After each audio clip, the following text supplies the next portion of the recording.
সকলকে জয় যিশু। জয় যিশু। আমার নাম হচ্ছে পায়েল মাল। আমার বাড়ি হচ্ছে সিয়াগড়ি, ওখান থেকে আমি এসেছি। তো আমার জীবনে আমি যখন প্রভু যিশুর পথে যখন ছিলাম না, তখন জীবনে অনেকই বাধা এসেছে। তখন আমি স্কুল লাইফে, তখন আমি ক্লাস 11-এ পড়ি। তো আমাদের বাড়িতে একটা বড় মা হয়, সে প্রথম আমাদেরকে বাড়িতে এসে বলেছিল যে এরকম প্রভু যিশু প্রার্থনা দিলে নতুন জীবন পাবে, শান্তি হবে। তো সেই থেকে এই প্রভু যিশুতে আসা, কিন্তু তারপরও মন দিয়ে প্রভু যিশুর বাক্য বাইবেল পড়তাম না। ওই পড়তাম, একটু স্কুল যেতাম, এসে ফোন নিয়ে ঘাঁটতাম এরকম। তারপরে জীবন আর অনেক বাধা এসেছে। ওই করতে করতে করতে করতে আমার বিয়ে হয়ে গেল। বিয়ের পর তো এত পরিমাণে বাধা এসেছে, শুধুমাত্র শ্বশুর বাড়িতে আমি একা বিশ্বাসী, আর আদার্স কেউ না, আমার স্বামীও না, শ্বশুর শাশুড়ি যা ভাসুর কেউ না। তো আমাকে ওই নিয়ে অনেক অপমান করা হয়েছিল। প্রভু যিশুর হালেলুয়া হাত তুলে অনেক রকম অপমান করা হয়েছিল। তো আমি তখন কেঁদে কেঁদে মাকে ফোন করে বলতাম যে দেখো না মা, আমাকে এইভাবে অপমান করা হচ্ছে, প্রভু যিশুকে অপমান করা হচ্ছে। মা বলতো যে ভয়ের কিছু নেই, তুই তোর মনে প্রভু যিশুকে, তুই তোর পিতাকে দেখে যা, সেই তোর সবসময় সাথে আছে। তো ওইভাবে করতাম মন দিয়ে। আবার মানে শয়তানের জায়গায় পড়ে গেছি না, যতই মন দিয়ে করছি না কেন, ততই খালি মানে শয়তান আমাকে বাধা দিচ্ছে। এইভাবে করতে করতে স্বামী স্ত্রীর মধ্যে ঝগড়া বিবাদ লেগেই থাকবে। তো আর আমি যে বেডরুমে থাকি, সেখানে আমার মানে পুরো শয়তানের মূর্তি দিয়ে পুরো ঘেরা একদম। আমি মানে কিছুতেই মন দিয়ে প্রার্থনা করতে পারতাম না। তো তারপর একদিন আমার মা বলে যেরকম একটা বম্বে পাস্টার আছে দাদা ভাই, তার নাম মনোরঞ্জন পাল, তো পালবাবুর কাছ থেকে প্রার্থনা নিয়ে অনেক ভালো থাকবি। তো বলতে আমি একদিন নিলাম নাম্বারটা নিয়ে, তখন আমার স্বামীর কাজ ছেড়ে গেছে, তখন মানে পুরো আমাদের অবস্থা খুব খারাপ। তো বলতে তারপর পাল দাদাবাবুর কাছ থেকে নাম্বার নিয়ে প্রার্থনা নিতে নিতে আবার মধ্যখান থেকে ছেড়ে দিয়েছিলাম। আবার সেই একই সমস্যা শুরু, ঝগড়া ঝাঁটি অসুবিধা, আমার জীবনে নানা রকম বাধা এসেছে। তারপর আমার যে শরীর খারাপ, আমার পায়খানার খুব সমস্যা, মানে পায়খানা দাঁত দিয়ে কাঁচা রক্ত বেরোতো। তো সেইটা নিয়েও মানে আমি অনেক জায়গায় ডাক্তার দেখিয়েছি, ওই ওষুধ খেতেও ভালো হতো, আবার যেই কেসে। কিন্তু প্রার্থনা নিয়ে আমি সেটা শরীরে একটা হালকা অনুভব যে হ্যাঁ এবার আমার ঠিক আছে, ওরকম মনে হচ্ছিল। তো এইভাবে প্রার্থনা নিতে নিতে এইভাবে ঠিক হয়েছে। তো আমার জীবনের সব থেকে বড় বাধা হচ্ছে আমার কার্তিক ফেলেছিল। তো আমাদের সবাই হিন্দু ঘরে তো কার্তিক নতুন বিয়ে হলে কার্তিক ফেলে। এবার সেই শয়তানের মূর্তিতে আমাকে বসতে হবে, তার সঙ্গে মাথা মতো করতে হবে। কিন্তু তখন আমি সত্যি খুবই ঘাবড়ে গিয়েছিলাম।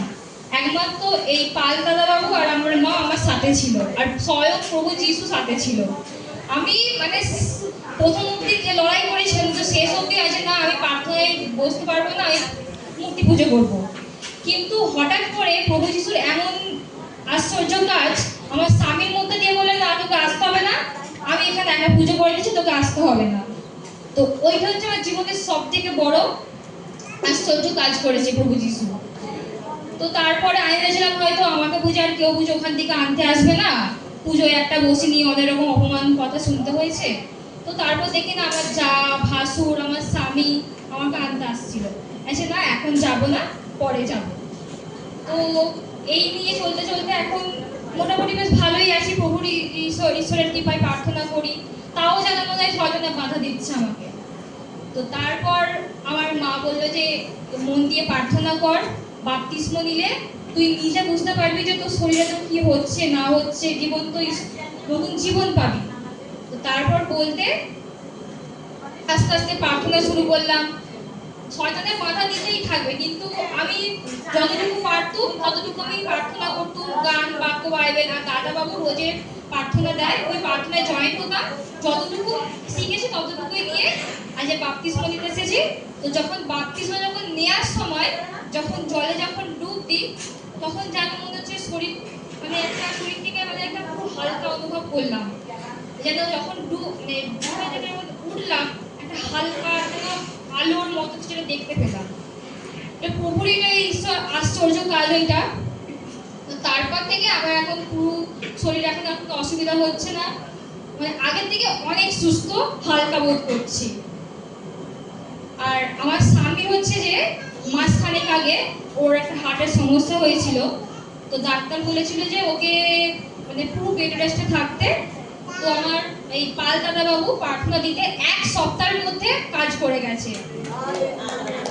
কারো কারো 1 মাস 2 মাস টাইম লাগে, কিন্তু আমার স্বামীর উপর এতই আশ্চর্য কাজ করেছে যে 1 সপ্তাহের মধ্যেই সেটা পুরো আমার স্বামী সুস্থ হয়ে উঠেছে। তো তারপর আমার স্বামী একটু বিশ্বাস করেছে, কিন্তু আবার সেই শয়তানকে বাধা দিচ্ছে।